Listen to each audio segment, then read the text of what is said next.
Okay, so for this first one, it says we need to find the vertex. This is in standard form. So let's identify what A is, B is, and C is. A is 1 because there's nothing multiplied out front here, so we can assume that it's a 1. B is -8, C is 7. So to get the vertex, we need to do -b over 2a. That's what's right here. And so to rewrite that, it would be -8 over 2 times 1. 2 times 1 is 2, -8 is 8, so we have 8 over 2. 8 over 2 is 4. So the x value for the vertex is 4. Then it says put that back into the equation. And so now we need to figure out what f of 4 is.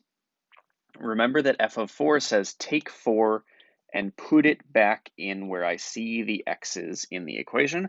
And so let's rewrite that. So we'll do 4 squared minus 8 times 4 plus 7. Okay, 4 squared is 16 minus 32 plus 7. So 16 minus 32 is -16 plus 7 is -9. So my y value is -9. My line of symmetry is right where the vertex is, remember, because this parabola opens up and it looks like this.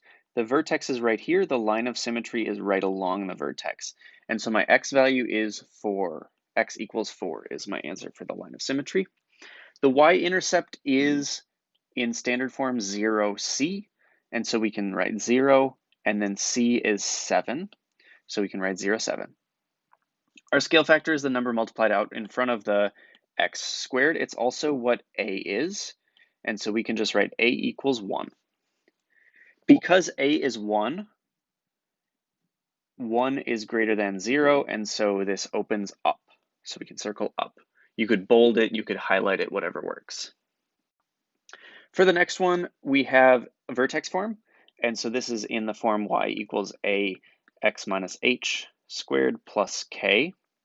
The vertex is hk, and so I can identify that it would be 1, 3. We have to be really careful with where the minuses are, but the minuses match up with what the original way we write it is with the h's and k's, and so we can assume that h is 1, k is 3. So our vertex is at 1, 3. The line of symmetry then is at x equals 1.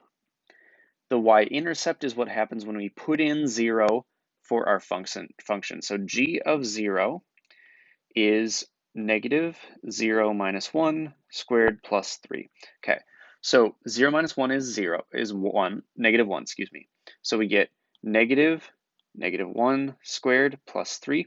This is a really important step. You have to do the -1 squared first and then make it negative. So -1 squared is -1 times -1, which is +1. So then we have to make it negative. So it's -1 plus 3. -1 plus 3 is 2. So my y-intercept is 0, 2. Scale factor is the number that's out in front of the parentheses, and it's an invisible -1. So it's -1. Because just like on the last one, we look at what a is. Since a is a negative number, we know that this parabola is going to open down. So you can highlight that. You're just going to click on this mastery check here using similar pieces of information. Here, you can keep the lesson assignment open and use the formulas that are there to get your answers for the mastery check. Then you're done for the day.